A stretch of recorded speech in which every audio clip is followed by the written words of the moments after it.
Halo semuanya, perkenalkan nama saya Imade Satria Semarawijaya dengan NIM 24010110013, mahasiswa Ilmu Komputer semester 3 Universitas Unmigora.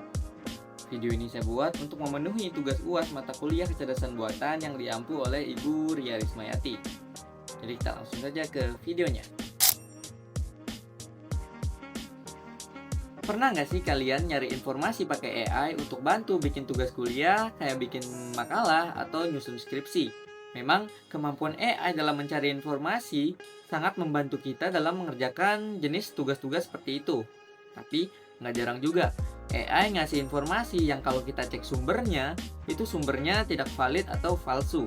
Yang dimana ini sering disebut sebagai penyakit halusinasi AI. Nah, pada video kali ini saya akan membahas salah satu revolusi AI dari Google yang dapat menjadi salah satu pilihan kita untuk mencari, mengakses, dan mengelola informasi tanpa sumber yang halu. Kenalin, ini dia Notebook LM. Notebook LM adalah platform riset berbasis AI yang bukan sekedar chatbot. Fungsinya adalah menjadi knowledge assistant atau asisten pengetahuan yang bersifat personal.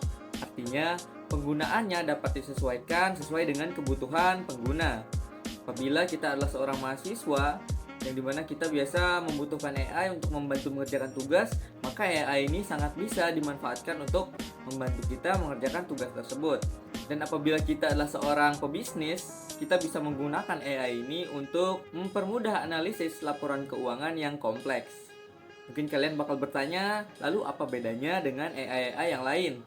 Nah, tentu saja perbedaan Notebook LM ada pada cara kerjanya, yang dimana Notebook LM bekerja dalam ekosistem data yang kita kendalikan sendiri. Mungkin kalian bakalan bingung, apa sih yang dimaksud ekosistem data yang kita kendalikan sendiri ini? Nanti akan saya bahas, namun sebelum itu saya akan membahas terkait teknologi yang ada di belakang Notebook LM. Notebook LM adalah AI yang menggunakan Natural Language Processing tingkat lanjut yang ditenagai oleh model Gemini 1.5 Pro, salah satu model unggulan buatan Google itu sendiri. Namun, rahasia utamanya terletak pada teknik RAG atau Retrieval Augmented Generation yang diterapkannya.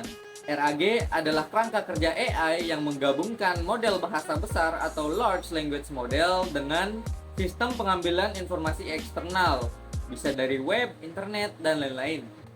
Namun biasanya, seperti yang saya katakan sebelumnya, AI sering melakukan halusinasi atau mengarang jawaban dan sumbernya karena mereka hanya menebak kata dari seluruh data di internet.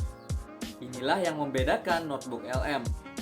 Notebook LM menggunakan konsep grounded AI, di mana jawaban hanya boleh diambil dari sumber yang Anda unggah. Secara teknis, dokumen Anda diubah menjadi vector embeddings yang kemudian dicocokkan secara matematis dengan pertanyaan Anda. Inilah yang menjamin Notebook LM memberikan jawaban berakurasi tinggi sesuai dengan sumber yang Anda berikan. Jadi, itu yang dimaksud dengan ekosistem data yang kita kendalikan sendiri. Jadi, jawaban yang kita dapat sesuai dengan sumber yang kita gunakan. Jadi, konsepnya kita memilih sumbernya terlebih dahulu. Kita pastikan informasi yang akan kita ambil berasal dari sumber yang bagus, yang terpercaya, dan yang kredibel. Barulah kita mengambil informasi dari sumber-sumber tersebut menggunakan AI ini. Sekarang saya akan menunjukkan cara menggunakan AI Notebook LM ini. Untuk mengakses AI ini, kalian tinggal kunjungi situs AI-nya, yaitu dengan cara kalian buka browser kalian dan ketikkan notebooklm.google.com, lalu klik enter, maka kalian akan diarahkan ke situsnya. Setelah itu, kita tinggal buat notebook baru dengan menekan tombol create new notebook ini. Kita tekan. Nah, setelah membuat notebook akan muncul jendela seperti ini, yang dimana kita akan diminta mencari atau mengupload sumber yang akan kita gunakan. Jika kalian belum punya sumbernya, kalian bisa cari langsung lewat sini. Tinggal ketikkan apa yang ingin kalian cari, lalu pilih apakah ingin hasil yang cepat atau hasil yang lebih detail dan lebih banyak. Namun, agak sedikit lama untuk prosesnya. Nah, untuk contoh, Di sini saya akan mengunggah dokumen PDF RPS mata kuliah kecerdasan buatan. Kita cari filenya, tinggal kita upload. Nah, lalu AI akan memprosesnya. Jadi kita tinggal menunggu sampai dokumennya terload. Nah, di sini dokumennya sudah terproses. Nah, kita bisa lihat AI memberikan ringkasan singkat terkait apa isi dari dokumen yang kita upload. Nah, setelah itu kalian bisa menanyakan atau menggali informasi terkait dokumen ini. Contohnya di sini kalian bisa ketikkan saja langsung di sini apa yang ingin kalian ketahui dari dokumen yang Anda unggah. Misal di sini saya ingin mengetahui apa saja materi yang ada di mata kuliah ini.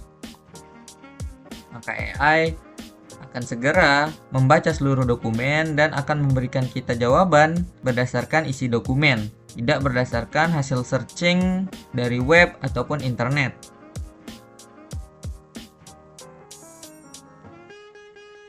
Nah, di sini dijelaskan materi-materi yang dipelajari dalam satu semester penuh dalam mata kuliah kecerdasan buatan. Selanjutnya, saya akan membahas fitur lainnya yang dimiliki oleh AI Notebook LM ini, yang dimana di sini ada fitur studio. Akan saya perbesar. Nah, fitur studio di sini dibagi lagi menjadi beberapa hal. Contohnya di sini ada audio overview, yang dimana membuat AI podcast berdasarkan sumber yang kita berikan. Jadi AI akan membuat sebuah audio obrolan berdasarkan dokumen yang kita upload. Kemudian selanjutnya ada video overview, yang dimana akan membuat video penjelasan terkait dokumen kita.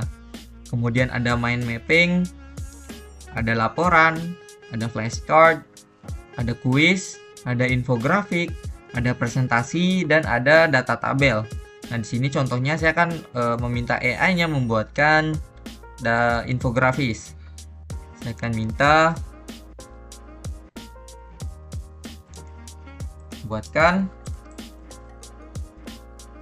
buatkan gambar infografis terkait materi yang dibahas dalam mata kuliah ini.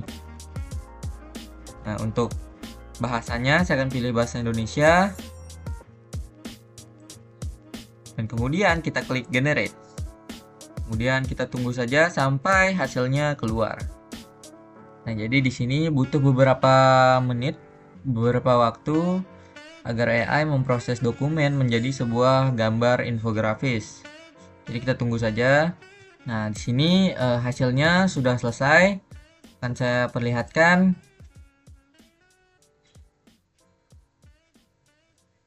Wih, bagus banget kan? AI ini bisa bikin infografis dari dokumen yang kita berikan. Di sini infografisnya juga nggak ngasal ya. Jadi di sini dijelasin fase 1, yaitu dari minggu 1 sampai 7 sebelum UTS. Itu dikasih judul fondasi dan pencarian solusi. Ada pengantar kecerdasan buatan, strategi pencarian cerdas, logika di balik game AI, dengan memberikan gambar game, minimax. Kemudian selanjutnya lanjut ke fase 2 atau fase setelah UTS, yang dimana ada referensi pengetahuan dan inferensi, sistem pakar dan logika fuzi, dan yang terakhir pengantar jaringan saraf tiruan. Untuk fitur-fitur lainnya kalian bisa coba-coba sendiri ya.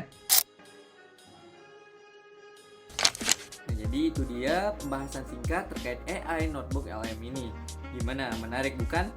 AI yang bisa lakuin banyak hal sekaligus, entah dari bikin video penjelasan, audio podcast terkait dokumen yang diupload, kemudian infografis, kuis, slide presentasi, dan banyak hal lainnya. Kemudian bisa meringkas dokumen yang banyak sekaligus, bisa mencarikan kita informasi yang kita butuhkan dari dokumen dengan halaman yang banyak, dari ratusan bahkan ribuan. Jika kita mencarinya secara manual, tentu saja akan membutuhkan waktu yang cukup lama. Tapi dengan menggunakan AI, kita bisa mencari sekaligus meringkas informasi yang ingin kita dapatkan dari dokumen tersebut. Manfaat dari AI ini cukup jelas, yaitu ada pada efisiensi dan juga akurasi informasi yang diberikannya. Namun AI ini juga tetap mempunyai kekurangan, kelemahan, dan juga keterbatasan, yaitu ada pada sistem garbage in, garbage out, yang dimana apabila sumber yang kita berikan adalah sampah, maka informasi yang dihasilkan juga akan berupa sampah. Jadi AI ini sangat bergantung pada kualitas sumber yang kita berikan dan juga gunakan. Sebagai kesimpulan, Notebook LM ini menjadi bukti bahwa AI hadir untuk memperkuat, bukan untuk mengganti kemampuan berpikir kita. Jadi mari gunakan AI secara bijak untuk meningkatkan literasi digital kita. Sekian dari saya, terima kasih sudah menonton. Stay safe, stay smart.